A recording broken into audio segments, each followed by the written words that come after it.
Кытайдагы кадимки Супатай бийдин тукуму экенсиз. Ушул Кытайдын текес ооданы деп коет. Советтик кезде бийдин тукуму болуп, Түнү менен Кытай жергесине өтүп кетет. Улуттук илимдер академиясы канча ушу кол жазмалар Чагатай тилинен которулбай, Кытай тилин мыкты өздөштүргөндөрдү алар сөзсүз кандайдыр каттоодо болушкан. ошондо тажрыйбасында колдонсомда болмок экен да. Билими бир текке кеткендей өкүт ичимде бар. Жетекчилер келет кетет. Сиз болсо мамлекеттик тил комиссиясында Биздикинде органдын болушунун өзүн бул нонсенс. кыргыз тилин өнүктүрүүнүн реалдуу бир жолдору. Эртең бүгүн гүлдөп кетебиз дегенден алыс болушубуз керек. Мамлекеттик тил комиссияга акча бөлүнөт бюджеттен азыр көптү. Тилге болгон күрөш жарандын жүрөгүндө көтөрүлмөйүнчө Англис тилинде, орус тилинде мультфильм көргөндөрдүн ордуна кыргыз тилин көрүп, 80 миң 100 миң сомдон жогору турат 1 мүнөттүк мультфильмди жаратуу иши. ата эне деген эртегече ал баласы менен сүйлөшпөйт. Нарындын жумгалында тили таза орус тилинде чыгып атат баланын. Улуттук аспаптардан кайсыны билесиз деп.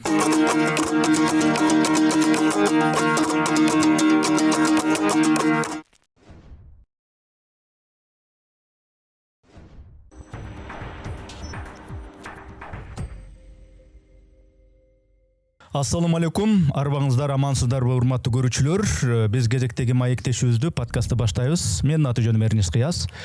Бизде кезекте адаттагыдай эле конок бар. Коноктун аты жөнүн айтайын. Альфира Супатаева Ильясовна. Альфира айым, кош келипсиз. Саламатсызбы? Ассаламу алейкум.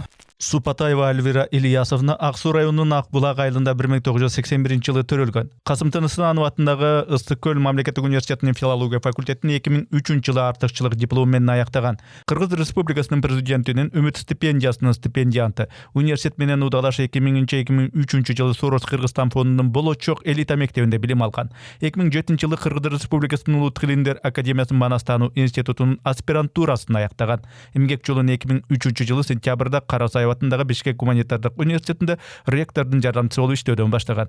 2004-2006 жылдары Евразес Кыргызстан ишкерлер кеңеши ассоциациясынын катчы референти, аткаруучу директору кызматтарын аркалаган. 2011 жылдан тартып Кыргыз Республикасынын президентине караштуу мамлекеттик тил боюнча улуттук комиссиянын жетектөөчү адиси, башкы адиси кызматтарын аркалап учурда мониторинг жана талдоо бөлүмүнүн башчысы. Мамлекеттик кызматтагы ак ниет үзүрлүү эмгеги үчүн Кыргыз Республикасынын өкмөтүнүн ардак грамотасы, Кыргыз Республикасынын мамлекеттик кадр саясатында мамлекеттик кызматтын отличниги төш белгиси, Кыргыз Республикасынын министрлер кабинетинин төрагасынын энчилүү сааты, Кыргыз Республикасынын жогорку кеңешинин жана Кыргыз Республикасынын президентинин Кыргыз Республикасынын конституциясына 30 жыл юбилейлик медалдар менен сыйланган.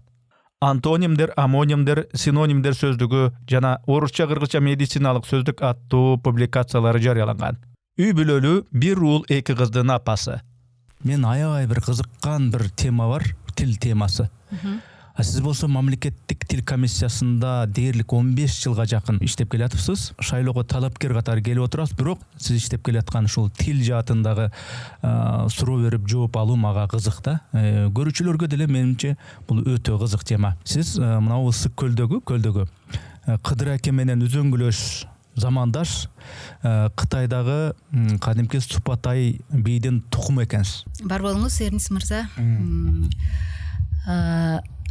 Менин ата тегим бул ошо өзүңүз айтып өткөн Ысык көл облусунун Ак Суу аймагын жердеген арык тукуму деп коет бизде. Ак Суу өрөөнүн негизинен ушул арык тукумунун балдары жердейт. Анан өзүңүз айтып өткөндөй чоң атам, менин фамилиям Супатаева болгондуктан ошол Супатай би бул ошол Ак Сууда жашаган элдердин көпчүлүгү ошол Кытайдын текес ооданы деп коет, же болбосо ошо текес тарабы, алардын жайлоосу сыяктуу эле жаздап, күздөп барып келип турган жерлердин бири экен. Азыркыдай чегара жок. Азыркыдай чегара жок кезде ошол жерди жайлоосу сыяктуу кеңири жердеп жүргөн жерлердин бири экен. Анан чоң атам бул Шайдылда.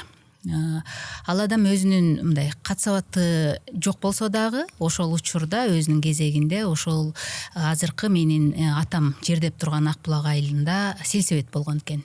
Эми сельсовет десем бүгүн айрым кийинки ал сөздү укпагандар түшүнбөшү мүмкүн. Бүгүнкүчө айтканда айыл өкмөт. Анан ошол өзүңүз билесиз 37-38 жылдары бул репрессиянын капшабына кабылбай койгон ошол кездеги белдүү адамдар, же болбосо эл башылары, же болбосо билимдүү инсандар кабылбай койгон эмес.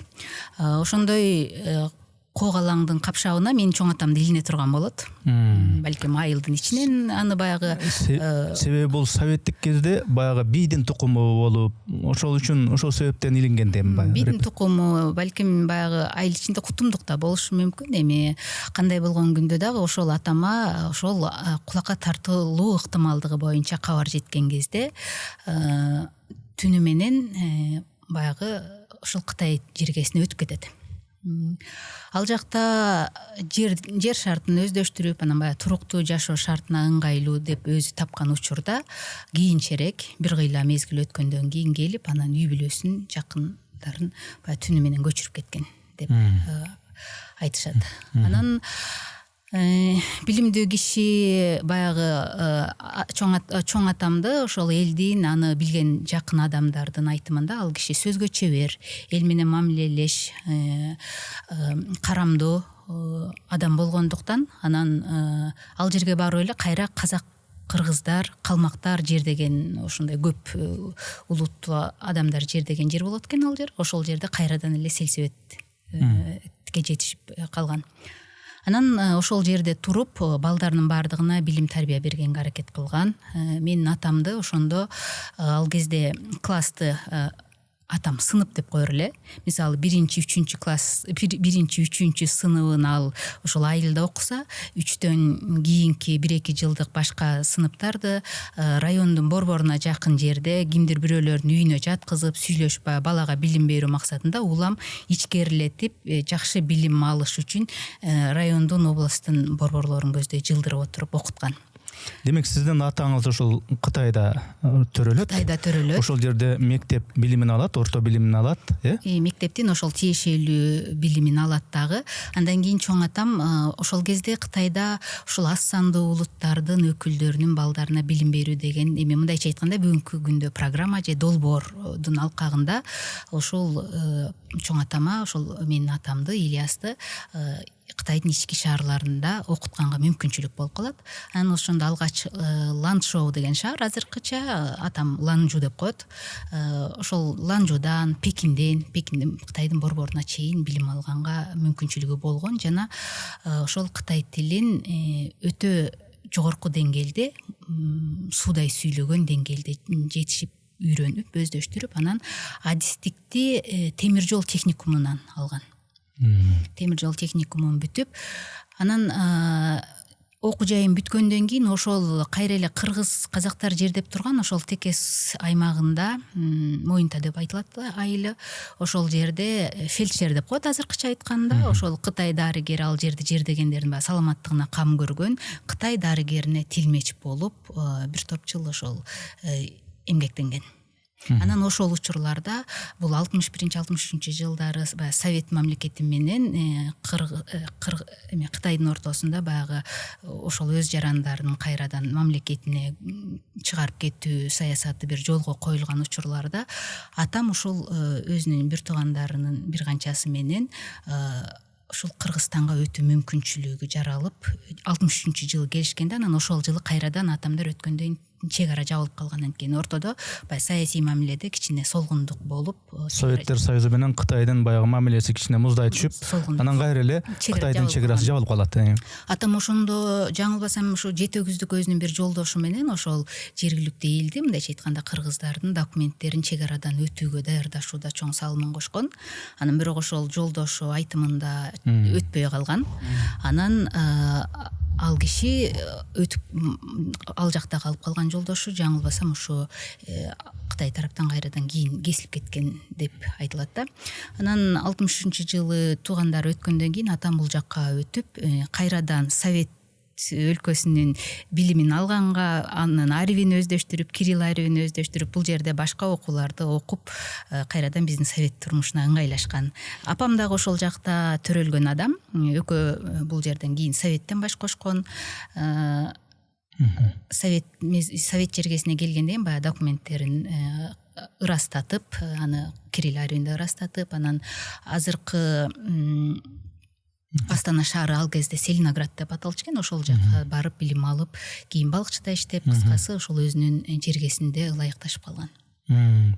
Анан кийин атаңыз ошол Кытайдан келгенден кийин, ал учурда Советтер Союзу учуру болсо, КГБ баягы аңдымайлар, тыңдамайлар, текшермейлер, артынан түшмөйлөр күчөгөн эле учур болчу да. Анан атаңызды тынч жайына коюп, "О, жакшы келипсиң, кош келипсиң" дегендей эле мамиле болуппу же мындай? Атамдын айтымында ошол кезде эми атам сыяктуу ал жерде Кытайдын борборунан билим алып, анан Кытай тилин мыкты өздөштүргөндөрдү ошо сиз айтмакчы, алар сөзсүз кандайдыр бир каттоодо болушкан. Анан атам бул жакка өткөндөн кийин ошо белгилүү бир мезгил аралыгында ошол сиз айткан кызматтын бир көзөмөлүнөн, суроосунан өтүп турган. Анан ошол себептен дагы болуш керек. Атам алгач өзүнүн айтымында биринчи өткөн кезде анын диплому Кытай тилинде, Кытай жазуусу менен болгон да. Анан ошолорду Кыргызстанга өткөндө кыргызча көчүрмөсүн ырастатыш үчүн ал азыркы Илимдер академиясынын тиешелүү бөлүмүнө кайрылган. Ошондо жаңылбасам Ясир Шывазия болуш керек. Ошол адам анын баягы кесиби боюнча билиминин көчүрмөсүн ырастап берип жаткан маалда аны ошол азыркы Илимдер академиясынын кол жазмалар фондунун өзүңүз жакшы билгендей ал жерде маалыматтардын көбү араб тилинде, чагатай тилинде. Ошолорду баягы которуп азыркы арипке кириллица арийине салууга сунуштаган экен. Бирок атам ошол жана балким өзүнүн артынан түшкөн жанагы туруктуу кызмат, ошол кызматтын туруктуу көзөмөлүнөн тартынгандыр. Экинчиден ошол кезде чоң атам дагы катуу нокастап калган кез экен. Ошол сунуштан баш тартып, анан өзүнүн жерине кеткенге мажбур болгон. Кытайдан атайын билимди алган экен да. Атаңыз анан билим алса, анан бул жака келсе, анан чагатай тилин билсе, улуттук илимдер академия болсо канча ошо кол жазмалар чагатай тилинен которулбай адис жок, ошондой маселе болсо бизде. Ал кишинин ошондой тажрыйбасындай колдонсо мындай болмок экен да, Ушул суроо менин дагы мындай ал кишинин кызы эле катары эмес, азыркы ошол биздин кол жазмалар фондундагы жана сиз айтып өткөн чагатай жазмасында жазылган бир канча баалуу руханий маалыматтардын которулушуна адис таппай, балким чет оодарылбай жаткандыгы эми айгин да. Ошол жагынан алганда бул дагы мени өкүндүрөт, анткени бүтүндөй бир адамдын өмүрү жана анын ошол коомго керек билими бир текке кеткендей өкүт ичимде бар. Анткени атам бул Кытай тилин эле эмес, ал ошол жер деген жеринде окуган мектептеринде казак балдар менен, уйгур балдар менен, дунган балдар менен, калмак улутунун балдары менен чогуу окуган дагы. Анан ошол мен айтып өткөн уйгур, дунган, казак тилдерин дагы абдан эркин сүйлөгөн адам да. Анан ошол убагында билимди алардын мээсине негизи кыргыздар өзү башка тилди өздөштүрүү жагынан дагы алдына мындай көп улуттарды сала бербеген, тил үйрөнүүдө өзгөчөлөнгөн калк эмеспи. Анан ошо атамдын айтымында эки Кытайдын диалектисин дагы чечмелей ала турган, эки Кытайды бири бирине түшүндүрө тургандай деңгээлде жогорку билимди берген деп айтышат. Буга чейинки суроодо эми ата тегиңиз тууралуу, ата энеңиз тууралуу сурадым. Демек белгилүү болду, сиз ошол Супатай бийдин тукуму экенсиз.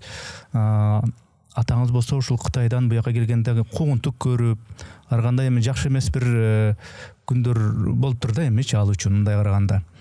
Анан кийин сиз өзүңүз тууралуу эми айтсаңыз, өзүңүз бала чагыңыз тууралуу, окуучулук кездериңиз тууралуу, орто билимиңиз тууралуу, жогорку билимиңиз тууралуу. Мен ошол Аплак айылында мектепти, ошол орто мектепти өзүбүздүн айылыбыздан бүттүм. Мектепте биздин учурубузда ошол жаңы парламенттик, президенттик башкаруу деген системалар жаңы кирген кезде ошо мектептин президенти катары баягы коомдук иштерге активдүү аралашып аяктадым. Андан кийин Касым Тыныстанов атындагы Скөл мамлекеттик университетинин филология факультетин 2003-жылы артыкчылык диплому менен аяктадым. Ошол университетте окуп жүргөн жылдары 2000-жылы бизде ал кезде Сорос Кыргызстан фондунун бир өзүнүн Кыргызстанда ийгиликтүү долбоорлорду ишке ашырып жаткан учуру эле. Мен 3-курс болгондо ушул Соростун болочок элита мектеби дегенге конкурс жарыяланып калды. Ал кезде алар ар бир облустан университеттерден бирден окуучуну ошол болочок эл та мектебине алып, анан ал студентке бирден тьютер деп коет, бир илимий жетекчи дайындап, анан белгилүү бир илимий иштин үстүндө окуучунун илимий потенциалын өнүктүрүүгө багытталган мектеп эле. Анан ошого чоң конкурс менен тапшырып, анан өтүп калдым. Ал жерде 16-жылдагы көтөрүлүш жаңыча көз караш деген тема менен тарых илимдеринин доктору профессор Жеңиш Жунушалиевичтин жетекчилигинде 3 жыл ошо 16-жыл боюнча бир илимий макала деңгээлинде иш алып барып, университет менен чогуу ушул мектепти дагы аяктагам. Анан окуу жайды бүтүп атканда ошол өзүм бүткөн факультетте декандын окуу иштери боюнча орун басары катары алып калуу сунушун сунушташты. Анан бирок эмнегедир мен баягы болочок эл та мектебинде да жана илимий иштин үстүндө иштеп калгандыктан мен Илимдер академиясынын аспирантурасына тапшырам деген ички далалатым мени ал окуу жайда калтыра койбоду. Жана бул жакка келип Илимдер академиясы Манастаану институтуна тапшырдым. Анан турмуштун багыты баягы адамды өзүнүн жолуна салып коет экен. Азыр ошол илим жаатында эмес, тескерисинче 15-16 жылга чукул ошол мамлекеттик кызматты аркалап калганга туура келди. Өзүңүз айткандай, ушу мамлекеттик тил боюнча комиссияны 15 жылга жакын ашуун ошол жерде иштеп атыпсыз. Эми канча жетекчини көрдүңүз, канча демилгелерди көрдүңүз? Жетекчилер келет кетет, а сиз болсо мамлекеттик тил комиссиясында таккай туруктуу иштеп атыпсыз. Бир жетекчи келет, тилди мынтип өнүктүрүү керек. Экинчи жетекчи келет, тилди моундай кылса өнүктүрсө болот деп далай өздөрүнүн аракеттерин көрдү да. Жеке сиздин баамыңызда кыргыз тилин өнүктүрүүнүн реалдуу бир жолдору кандайча көрөсүз? Жакшы суроо. Сиз айткандай, ошол 15 жылдык иш тажрыйбада адис катары баары бир өзүңдүн жекече көз карашың, ойлогон оюң калыптанат. Негизи тил комиссиясы дегенде алгач биздин жарандарда бул бир көчөдөгү жарнактын тилин көзөмөлдөгөн, анан окуу китеби болобу, мейли жөнөкөй китептерде болобу, анын катасына жооп берген бир кыргыз тилчи мугалимдин образында элестетип алышат да. Бирок чындап алганда ошол биздин мыйзамыбызга мына кабыл алынганына 89-жылдан бери канча жыл басып баратса дагы тил комиссиясынын болушунун өзү мындай коомдо, бир мамлекетте ошол мамлекеттик тил деген статусу мыйзам менен белгиленген коомдо биздикиндей органдын болушунун өзүн бул нонсенс деп айтабыз. Анан ошол жана айтылып аткандай биздин комиссиянын өзүнүн түптөлүү тарыхы канча болсо дагы чындап эле акыркы бир канча жыл убакытка чейин анын албар укуругу жок. Албар жобосунда анын бир чара көрүү ыйгарым укугу жок. Анан ошондой чабал өзүнүн ыйгарым укуктары менен жашап келген комиссияны мына акыркы жылдары буюрса ошол биздин мамлекеттик тил мыйзамынын статусун жөнөкөй мыйзамдан конституциялык мыйзам деңгээлине көтөрүлдү. Мына кече жакында ал конституциялык мыйзамга башка мыйзамдарды шайкеш келтирүү максатында бир дээрлик 10дон ашуун конституциялык мыйзамдарга, башка мыйзамдарга, эң зарыл керек болуп турган мыйзамдарга ошол биздин мыйзамда жазылган маселелердин ишке ашышын шарттаган жана анын укуктук жактан чыңдаган атайын мыйзамдарыбыз кабыл алынды. Мындайча айтканда, мына жаңы жакшы долбоорлор ишке ашып, жакшы мыйзамдык укуктук базасы чыңдалып жатат. Бирок ушуну менен мына эртең бүгүн гүлдөп кетебиз дегенден алыс болушубуз керек. Бул комиссиянын иши эмес. Мамлекеттик тил бул ар бир жарандын жүрөгүндө жашап, анын ичинде ушул тилге болгон күрөш коомдо жарандын жүрөгүндө көтөрүлмөйүнчө комиссиянын деңгээлинде чечиле турган маселелер эмес. Ооба, мен сизге кошулам. Ар бир кыргыз ушул тилди кантип өнүктүрөм, кантип ушу кыргыз тилинде таза сүйлөйм, нукура сүйлөйм деп аракет кылыш керек. Бул жалпы сөз. Бирок ошол эле учурда мамлекеттик тил комиссияга акча бөлүнөт, бюджеттен аздыр көптүр, анын милдеттери ошого жараша аракет болуш керек да. Ошондо мен мындай жалпак сөз менен айтканда, жанагы мультфильмдерди кыргызча которуп койсо эле, ошонун өзү эле балдар жаштайынан жакшы жакшы ушул жана англис тилинде, орус тилинде мультфильм көргөндөн ордуна кыргыз тилин көрүп, ошол өзгөчө бир таасир берет деген көз караштар бар да. Буга көз карашыңыз кандай? Туура, менин ошол комиссиядагы акыркы 5 жылдык ишимде сиз айткандай ошол мамлекеттик тилди өнүктүрүү деген бизде акыркы жылдар программалар менен иш алып барабыз. Ошолордун акыркы 5 жылдыгынын программасында ошо сиз айткан маселелерге ичинен кирип, ошол мультфильмди жаратууну дагы биздин балдарыбыз жабышып алып көрүп аткан мультфильмдерди котортуу ишинин дагы күнгөй тескейин, анын өйдө ылдыйын терең талдаган адис катары менде бир 2 нерсе бышып жетилди да. Ооба, мамлекеттик тилди алып жүрүүчүлөр ким? Эртең биздин коомдо тилди алып жүрүүчү бул биздин бөбөктөр, бүгүнкү өспүрүм, бүгүнкү тестиерлерибиз. Бүгүн кандай болуп атат коомубузда? Мына алыскы нарында, мен алыс кетпей эле өзүмдүн жакындарым үчүн айтайын. Алыскы нарындын жумгалында менин жолдошумдун, бир тууган кайнагамдын, абамдын балдары бар. Ошолор үйдөн эч ким орусча сүйлөбөйт. Кошуналардын эч кимиси орус эмес. Нарында? Нарындын жумгалында. Жумгалында айтып өткөндөй, үйдө эч ким орус тилинде сүйлөбөйт. Кошуна жок, көчөдө ойногон орустун балдары жок.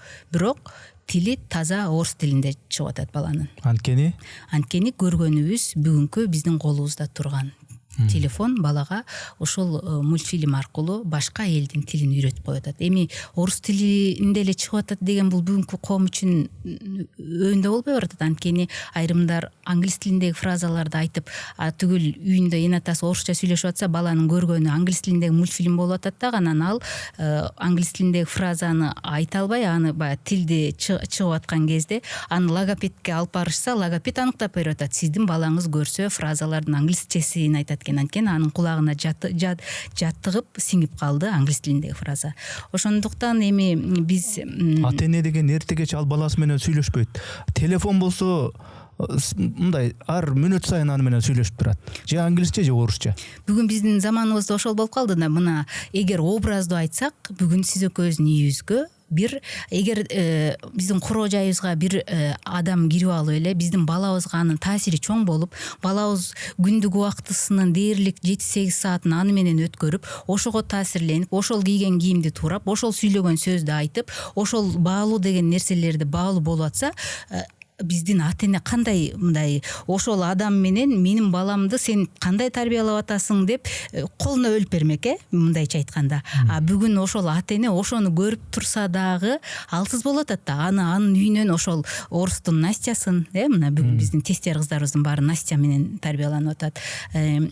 Корейлердин анимелери менен тарбияланып атат. Ошол Корей улутундагы балаңа таасир этип аткан адамды, ошол Настяны же болбосо батыштын өнүккөн өлкөлөрүнүн бир балдарыбызга таасир берип аткан образдарын азыр эч кимибиз чыгарып сала албай, колубуз байланып, ичибизден туттугуп, аргасыз болуп атабыз да. Мамлекет да жардам бере албай атат. Анткени мамлекет интернетти ээлеп, муну көрсүн, муну көрбөсүн дей албай эле.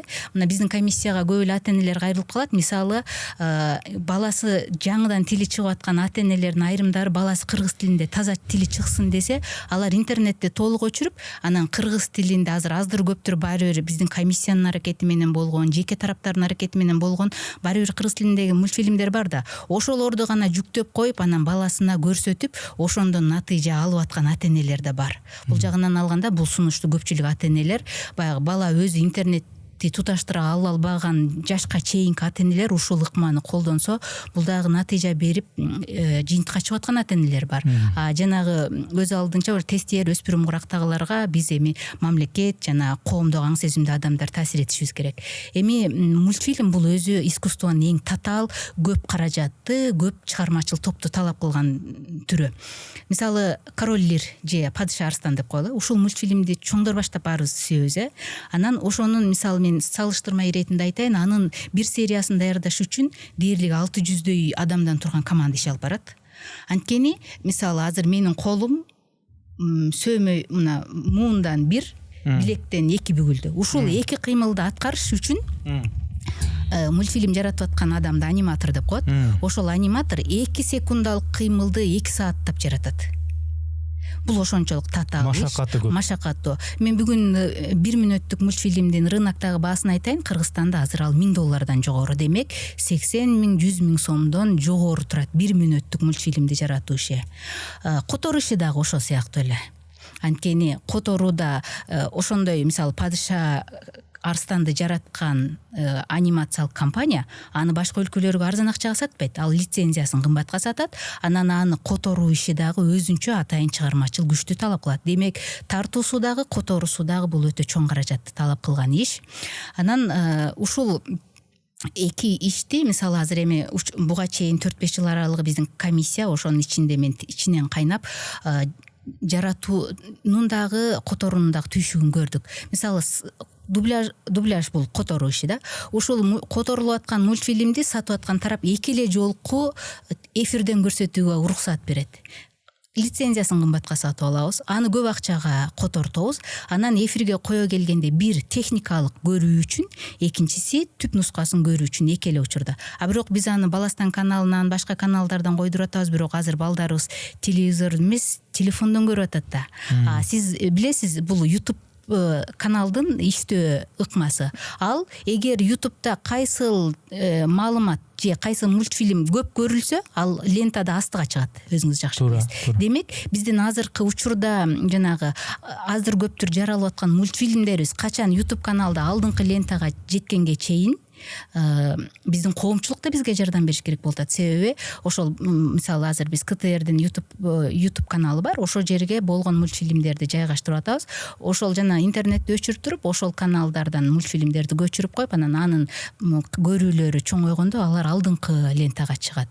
Анан ошондой эле мен азыр жанагы ушунча жылдык тажрыйбада эмнеге көзүм жетти? Эки нерсе. Бул күнүнө адистердин айтымында айтайын мен. Азыр анимация жараткан, мультфильм жараткан адистер мындай деп атышат. Азыр биздин Кыргызстандагы ата-энелердин мультфильмге карата балдарыбыздын муктаждыгын жабыш үчүн күнүнө бир сериядан мультфильм жаралыш керек деп. Анткени биздин балдар күнүнө жок кем дегенде 30 мүнөт мультфильм көрүп атышат. 30 мүнөттүк убакытты камсыздаш үчүн биз акыркы ушул 6 жыл аралыгы күнүнө Кыргызстанда бир серияда мультфильм жаралыш керек деген сөз. Реалдуу эмес го? Аны ким? Ага акча керек, адис керек, кымбат техника керек, сүрөтчүлөр керек. Бул реалдуу эмес экен да. Бирок Кыргызстанда азыр мен Кыргызстанда мультфильм жараткан адистер өтө көп.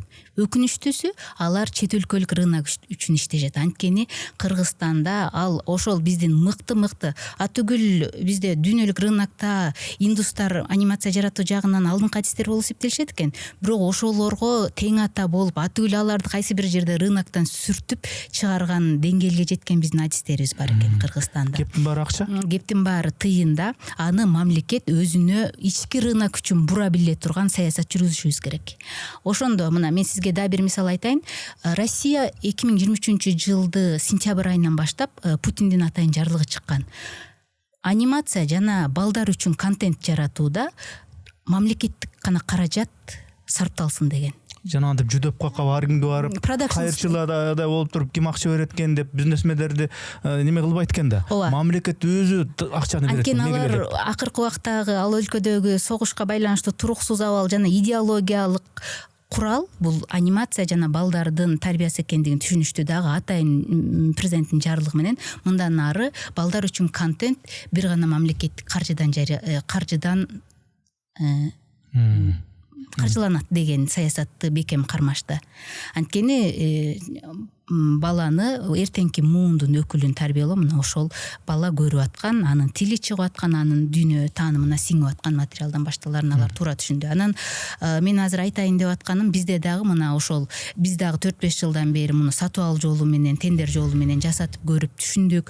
Жок, буга мамлекеттик деңгээлде туруктуу ар жылы бир кеминде миллиондогон өтө чоң каражаттарды топтогон каражатты бөлүнүп эки багытта иш алып барыш керек. Биринчиси параллелдүү түрдө кыргыз тилиндеги анимация мейли кандай форматта болбосун ал боюнча адистер даярдалып ошол тажрыйбадан өтө бериш керек. Бир чоң агрегат тартуу иши менен алектениш керек. Экинчи чоң агрегат ошол эле учурда чет өлкөлүк жанагы биздин балдар сүйүп көрүп аткан мультфильмдерди кыргыз тилинде которуш керек. Анткени биз өзүбүздүн эле мультфильм менен чектейбиз дебеш керек. Себеби балаң каалайсыңбы каалабайсыңбы биз альтернатива таап бере албай атабыз да, алар баары бир интернеттен башка өлкөнүн мультфильмдерин көрүп атабы, а биз ошол мына баланча чоң ири компаниянын моундай мультфильми жарык көрдү дегенди даярдалып аткан кезде биз алар менен соодалашып ошол келаткан жаңы мультфильмди кыргыз тилинде балдарга жеткизип калганга жетишибиз керек. Мисалы азыр Аю менен Маша, же болбосо балдар сүйүп көргөн Көк трактор жана башка көп мультфильмдер бар. Биздин балдар алардын баардыгын орус тилинде көрө берип, кулагына сиңип калды да, бүгүн биз аларды кыргызчалап көргөзсөк, балага ал таасир этпей калат. Себеби анын ал орус тилиндегисин көрүп, бала биринчи кайсы тилде көрсө, ошол тилдегиси ага таасир этип калган болот да. Ошол себептен бизде эки чоң өндүрүш ушул жагынан ишке кириш керек. Анан эми биз дайыма эле ушул мамлекет ошондой ири өлчөмдөгү акча бөлүнүп, ал качан ишке ашат дегенди да күтүп отура бербестен, азыр коомчулуктун өзү даяр болуп калды. Мисалы, биздин чет өлкөдөгү биздин мекендештерибиз өтө көп сурашат биздин балдар үчүн качан бир кыргыз тилиндеги мультфильмдер жарык көрөт, бизге бир кыргыз тилинде контент бергилечи депчи. Анан мен ойлойм, экинчи бир багыты ушул кыргыз тилиндеги мейли мультфильмдерди. Анан мен жана айтып өткөн, мисалы, Настя бул вайнер, вайн деп коет, вайн скетч деген түрлөрү бар.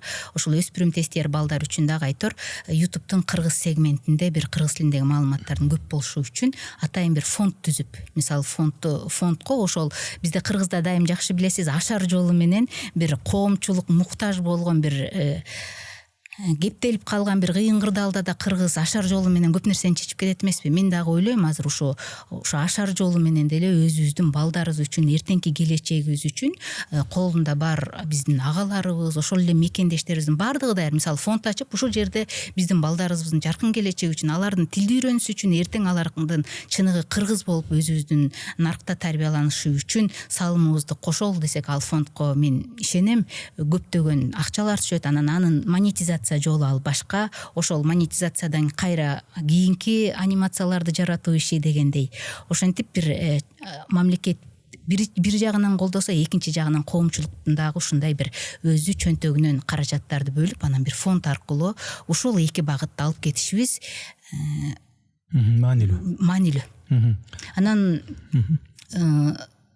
муну тажрыйба дагы көрсөтүп атат. Анткени мына бүгүн айрым бир агаларыбыз өзүнүн колунан келишинче мультфильмдерди жаратып атат. Маселе, биз ошол балдарыбыз аздыр көптүр баары бир ошол мультфильмдер, өзүңүз билесиз, 2D 3D деген форматтарда деп коет. Эми бул мындайча жөнөкөй тил менен айтканда, баланы түстүү, анан динамикалуу, окуялары курч, мындай кыймылдуу, сюжет абдан көп боёкторду жана динамиканы камтыган маалыматтын баары биздин балдарды кызыктырат.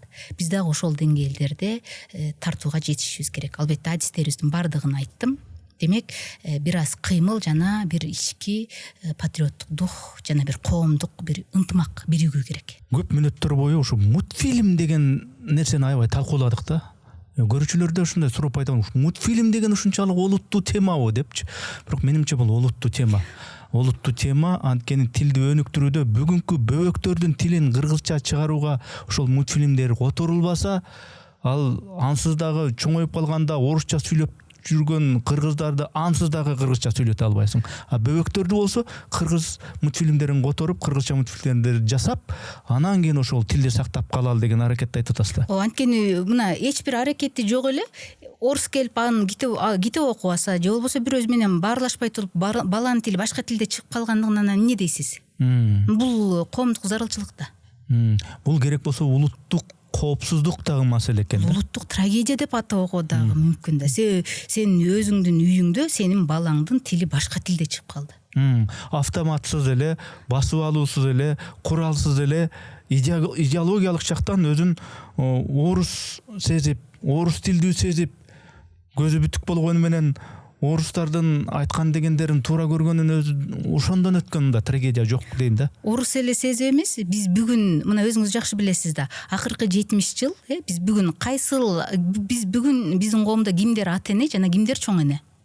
Жаш курагыбыз боюнча талдайлычы. 70 жыл союздун идеологиясын алгандар, анан кийинки 35 жыл батыштын өнүккөн өлкөлөрүнүн, чыгыштын өнүккөн өлкөлөрүнүн идеологиясы бизде анткени идеологиялык вакуум, идеологиялык боштук бар жерде ар ким келип өзүнүн үстөмдүгүн, анын сөзү чоң. Анан биз интернетти элей албагандан кийин биздин бүгүн балдарыбызга жана мен айтып аткандай баласын башка бирөө тарбиялап атканга ызаланган ата эненин альтернативасы жок болот атпайбы?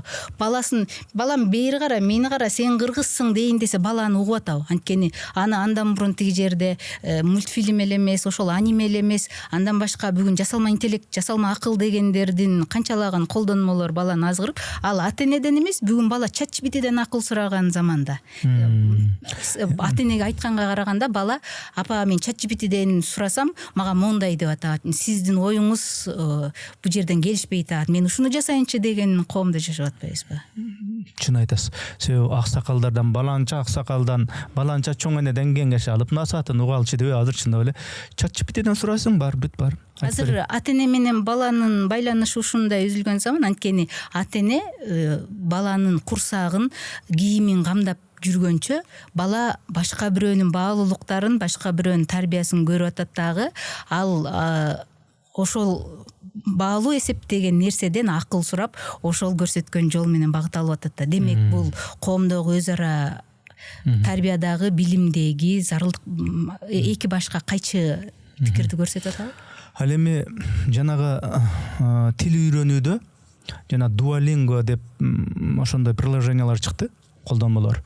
Ошо менен карап туруп, мугалими жок эле англис тилин же башка француз тилин же башка тилдерде ошону кайталап атып эле үйрөнүп аласың да, өтө ыңгайлуу.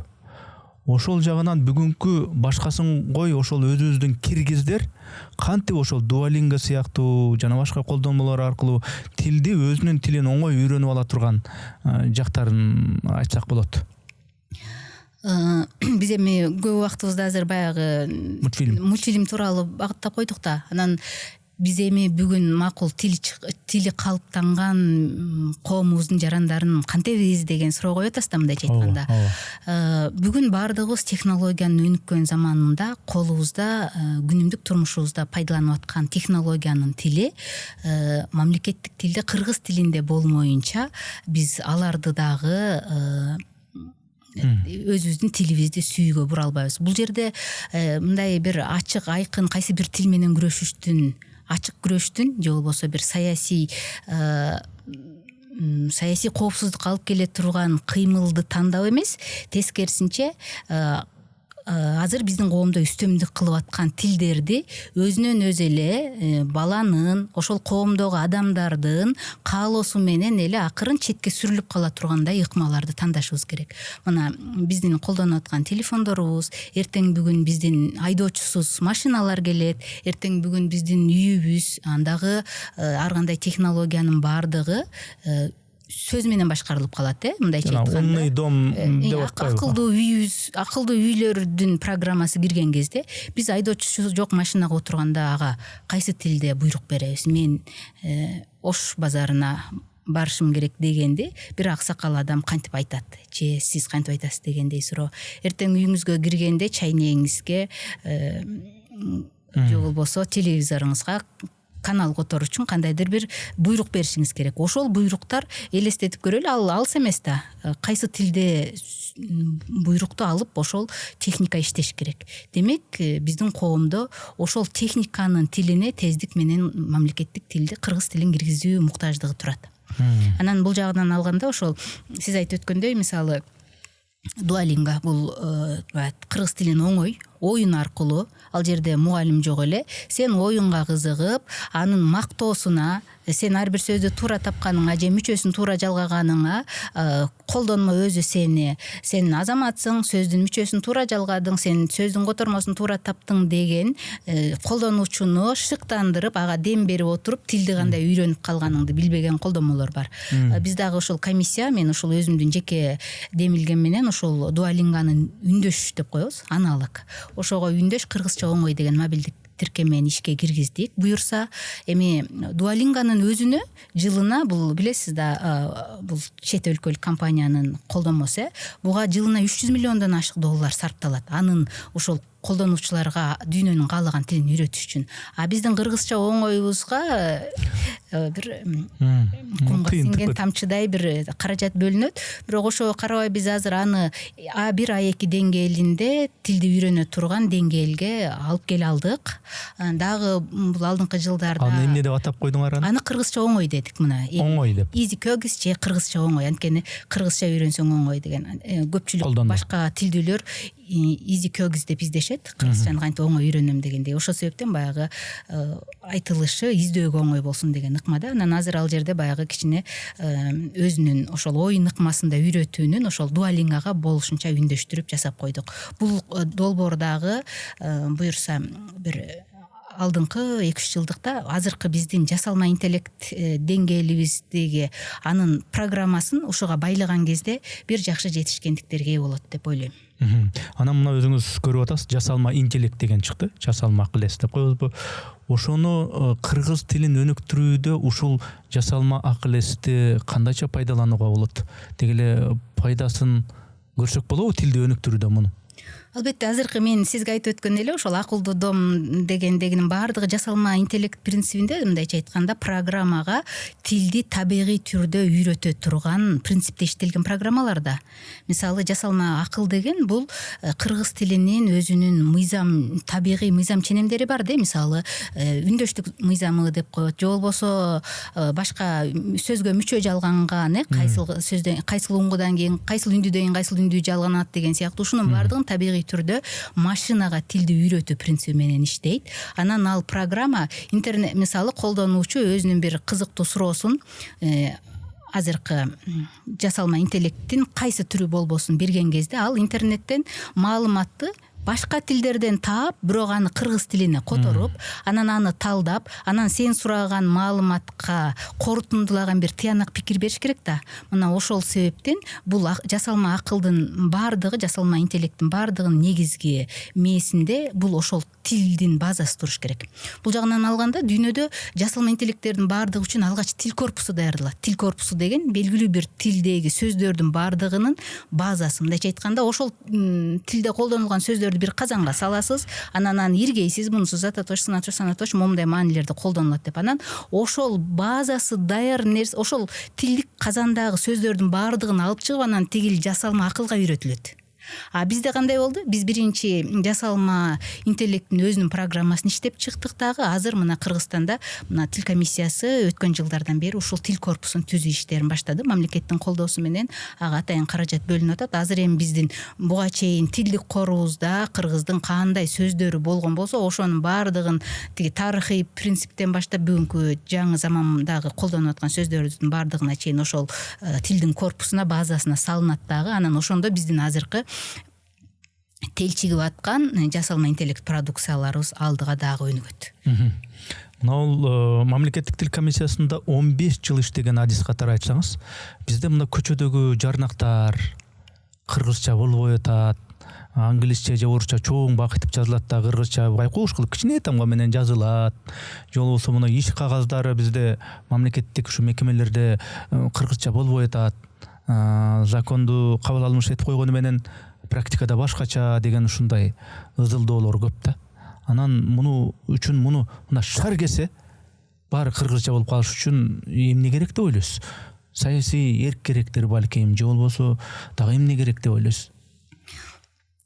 Сиз айткандай, мыйзамдык базада аны кыргыз тилинде илиниш керек. Кыргыз тилиндегиси бакыйып көрүнүп туруш керек дегендей тиешелүү укуктук базабыз бар. Маселе аны кандай аткарып атабыз? Анан кандай көзөмөлдөнүп атат деген. Мына буюрса мен жана айтып өткөн мыйзамдар менен алдыда ошол тил мыйзамында сакталбаган ченемдер үчүн бузуулар кодексине атайын айыппулдардын өлчөмү киргизилип атат. Бирок ошол айыппулдарды салынып, анан алар протоколдоштурууну деле күтпөй, кээде мындай жана мен айтып өткөндөй тил комиссиясы качан ошол укук бузууларды эсептеп протоколдоштуруп анан кимге айып салынып дегенге чейин деле айрым бир биздин жетекчилерибиз өзүнүн саясий эркин көргөзүп болсун деген талаптарды коюп атат. Маселе эми ошол канчалык деңгээлде ишке ашат жана кандай кабыл алынат. Укуктук базабыз бар болуп атат. Бүгүн ошону талап кыла билген жана көзөмөлдөй билген деңгээлге жетишибиз керек.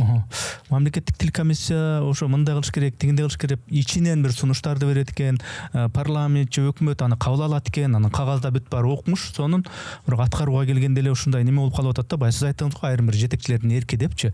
Оштун мэринин жакында эле бир айтканын угуп калдым. Могул көчөдөгү көрнөк жарнактардын баардыгы кыргызчаланыш керек. Бири дагы өзбекче, англисче, орусча эмес, кыргызча бадырайып туруш керек. Бүт баары өзүм көзөмөлгө алам деп айтты. Ал ошо айткандай кылып туруп жанагы каналдын жегиндеги жанагы мыйзамсыз курулуштарды сүрүп салгандай кылып аткарып салса, демек муну эч кандай бир мыйзамсыз эле эмес, жетекчинин бир эрки керек экен да деп түшүнүп калабыз да, эгер ошол аткарылса. Ооба, биз дагы ошол мен айтып өткөндөй, жетекчи дагы анан ошол коомдо жашап аткан жарандар дагы тилге карата өзүнүн бир сый мамилесин талап кыла билип, анан аны аткара билген коомдо өзгөрүү болот деп эсептейм. Эми мына сиз эми бул жерде жанатан бери тил маселесин талкуулап атабыз, Дуолингоны айттык, мультфильмдерди айттык. Бирок мына үгүт мыйзамды үгүт кылууга боло турган подкастта сиз башынан аягына чейин мен мындаймын, мен мындай кылып атам, мен кыйынмын, мен мынандай кылып берем деп айтышыңыз керек болчу да, монун баарын пайдаланып. Бирок сиз тил адиси экенсиз. Кыргыз тили деп кыйкырып жүргөн ошол органда иштеген, мамлекеттик тил комиссиясында иштеген кишисиз. Эми шайлоочуларга, өзүңүздүн электоратыңызга эмне деп айтасыз? Алар сизден көпүрө куруп бер деп, биздин айылгамда жол куруп бер деп ушундай үмүт этип аткан болсо, сиз ушул тилди айтасызбы ошондо? Бул абдан жакшы суроо болду, Эрнис мырза. Бул жолку жогорку кеңештин ошол акыркы мыйзам өзгөртүүсүнө ылайык белгилүү бир округтан бир аял кишилер үчүн дагы атайын квота берилет деген өзгөртүүсү менен атайын ошол талапкерлик ниетимди билдирип атканым. Бул менин биринчи жолку аракетим эмес. Бул мындай айтканда 3-чү жолку аракетим болуп атат. Буга чейин да 2 жолу аракет кылып көрдүңүзбү? Буга чейин 2 жолу аракет кылып көргөм. Анан ушул 21-жылы бир мандаттуу округтан, ошол эле Ак Суу Түп округ, 35-чи округ болор эле анда. Ошондо дагы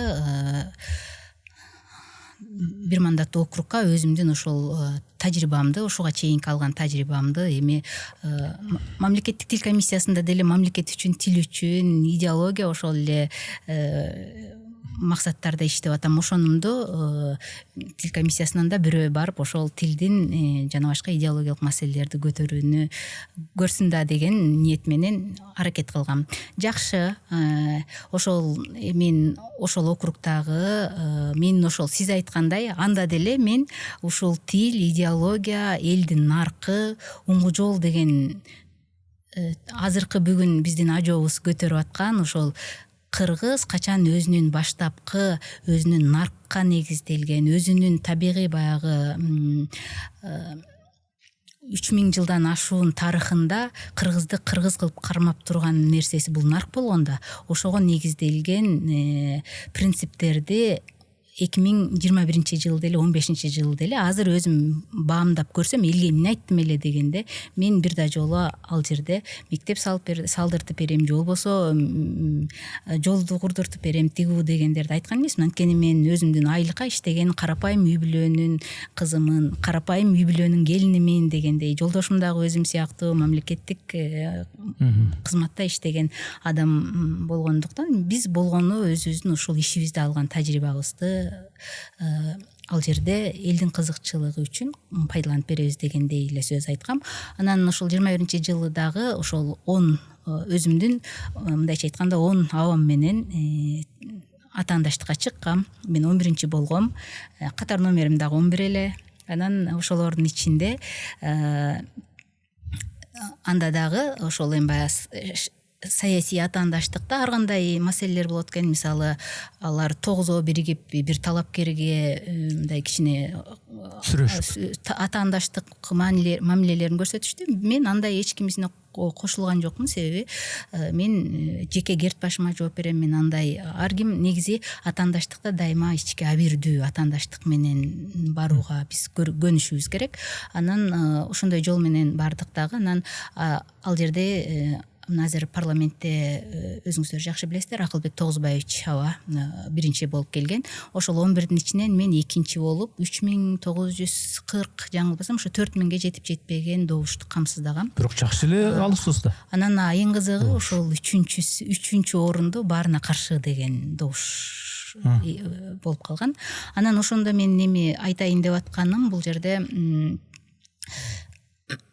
бир мандаттуу округту дагы тандаганым негизи 15-жылдары дагы барган кезде бир анда мен жолдошум ошол кайсы бир партияда ошол негизи ал кезде бир округка бир 2-3төн адам жиберишер эле.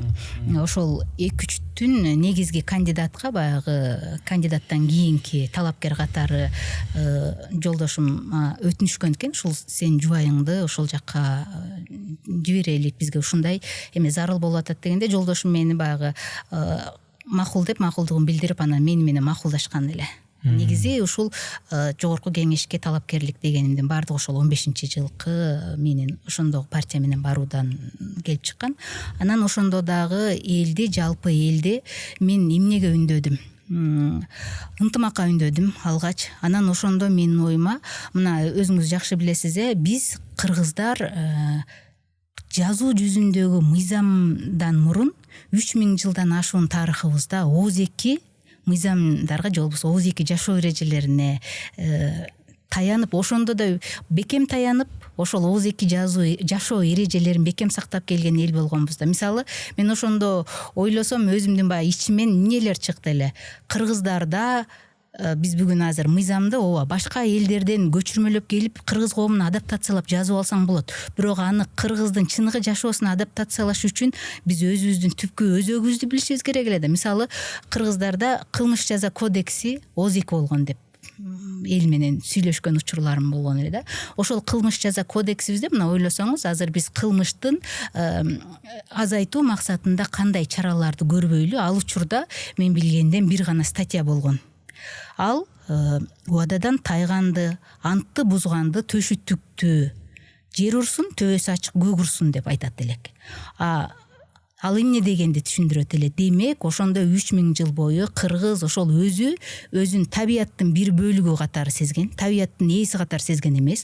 Анан ошол табияттын бир бөлүгү болгон эл кандай жашаш керек? Табият менен гармонияда айкаш жашаш керек. Ага айкалышып, анын табигый мыйзам ченемдүүлүктөрдү бузбай, ага урмат менен караган. Ошол себептен анда жана убадасынан бузганды, антынан тайганды дегенде, мисалы, бүгүн жоопкерчилигин сезбеген адамды сени көк урат же болбосо сени кара жер урат дегенди бүгүн биздин коом кабыл алат. Мындай абсурд нерседей болуп, биз ушунчалык өзүбүздүн түпкүлүгүбүздөн алыстадык.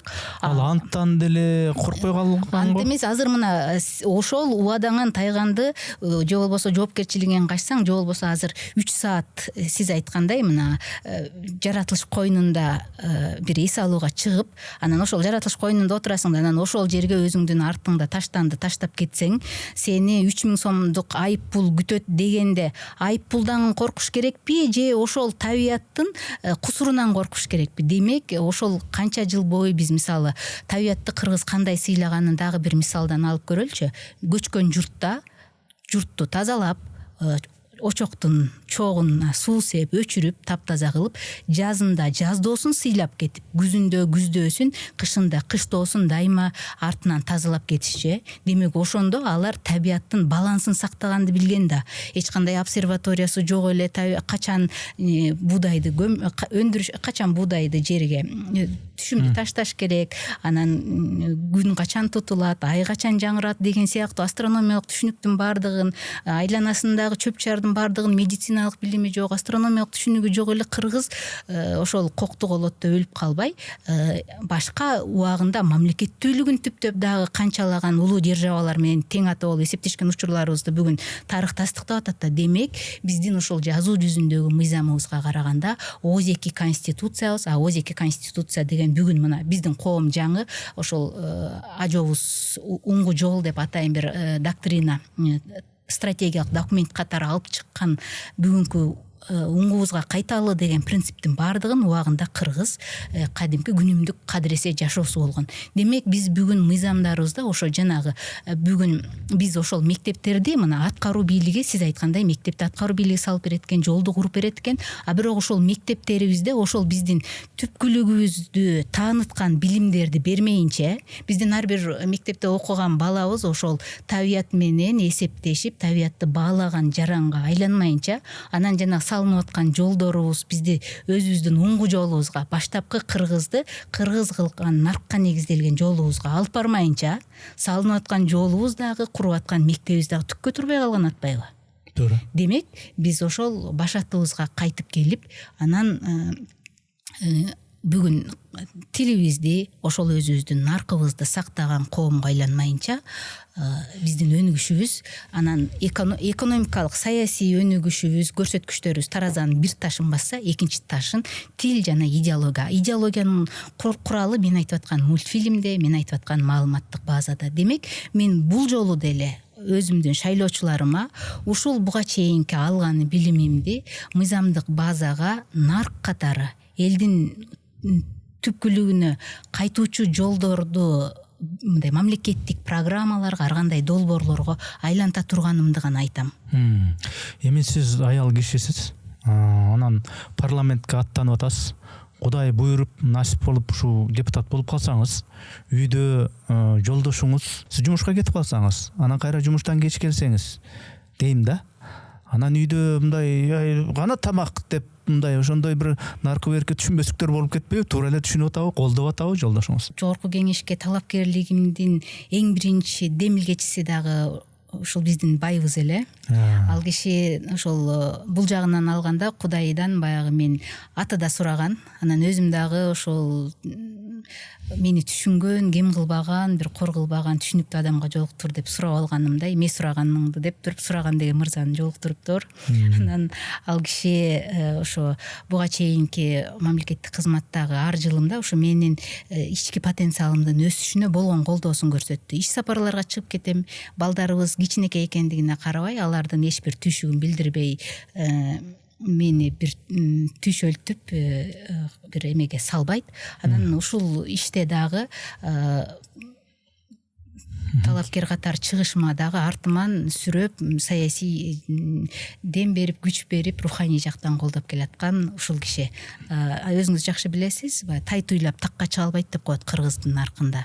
Анан кези келгенде мен деле ал киши убагында өзү дагы өзүнүн кесиптик жолунда ал киши деле мисалы шаардык кеңешке коюп көрдү, улуттук телерадио корпорациянын жетекчилигине коюп көрдү. Ошондой иштерде кези келгенде мөрөй чыкчу жерлерде мен ал кишини колдоп, менин кезегим келген сыяктуу иштерди ал киши колдоп, кыскасы түшүнүшүп бир уул эки кызды тарбиялап, анан билимибизди өркүндөтүү жолунда келатабыз. Мамлекеттик тил боюнча комиссияда иштейсиз. Мына улуттук деп аталат.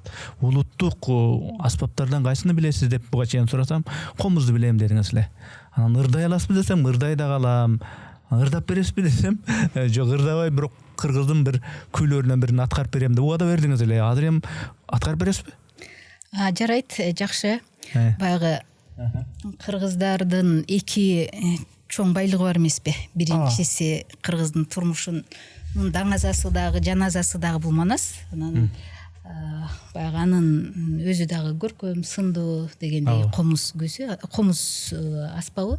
Анан эми муну чында Эрнис мырза баягы ар бир инсан өзүнүн бир жан дүйнөсү менен сүйлөшүп, аны баягы инсандык жактан калыптандырууда бир аспап менен дос болгону же аны бир ойной билгени, аны бир өзүнүн инсан катары сүйлөшүүсүндө черин чыгарууда зарыл деп эсептейм да.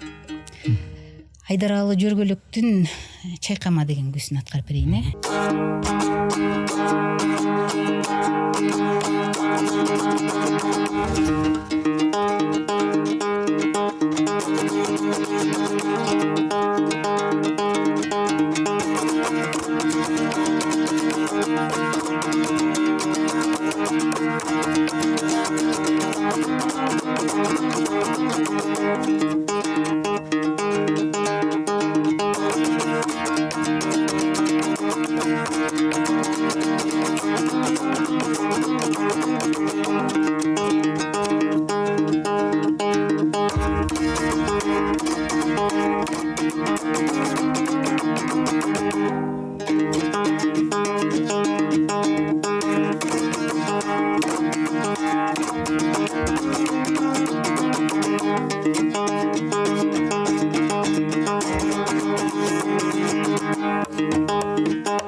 Чоң рахмат. Альфира айым, бул эми үгүт багытындагы подкастта мен деген мындай суроолорду бербешим керек. Ыңгайлуу гана суроолорду бергим керек. Бирок ошентсе дагы мына улуттук тил маселесин айттык, улуттук дөөлөттөрдү айттык. Өзүңүз улуттук тил комиссиясында 15 жыл иштедим дедиңиз. Өзүңүздүн жолдошуңар экөөңүздүн мындай бала чакаңар бир мектепте окуса керек. Алар ошол окуучулардын көбү ошол орусча сүйлөп эле, кыргыз мектепте окуса деле орусча сүйлөп эле калбадыбы? Өзүңүздүн ушу бала чакаңыз кандай тилде сүйлөйт негизи? Кандай тарбия бересиңер аларга? Биздин бир уул, 2 кызыбыз бар. Анан 2005-жылкы уулум ошол мектепке барар жылдары ал кезде телефон анчалык баягы ар бир баланын, мектепке чейинки баланын колунда жогурак экен. Бирок ошол телевизордон эле мультфильм көрүп атып, баланын тили орус тилинде, орус класска барууга даяр болуп калды.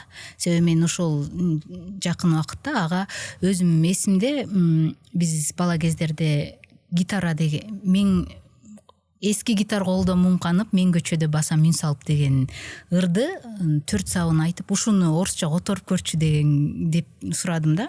Себеби байкап калдым, ал орусча оюн кенен айта баштады. Анан мен эсиме келген ыр деле ошол болду. Анткени кичирээк кезимде ошол ырды көбүрөөк уккан окшойм да. Анан ошону мындай кадыресе орус тилине өзүнүн оюнда жакшы которуп берди.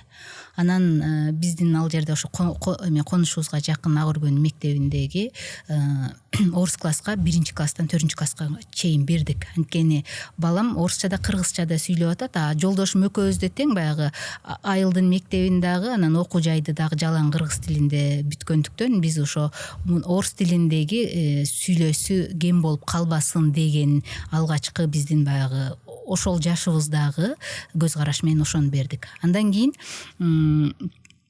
балабыз 13 мектепти аяктап, учурда азыр студент 3-курстун. Бирок биз байкагандан үйдө жолдошторунун арасында зарылдыгына жараша эгер кимдир бирөөлөр менен орус тилинде болсо, орус тилинде сүйлөшөт, а тууган урук үйүбүздө дайыма кыргыз тилинде гана баарлашат. Андан кийинки 2 кызыбыз ошол борборубуздагы 68-69 гимназияларда кыргыз класста окушат.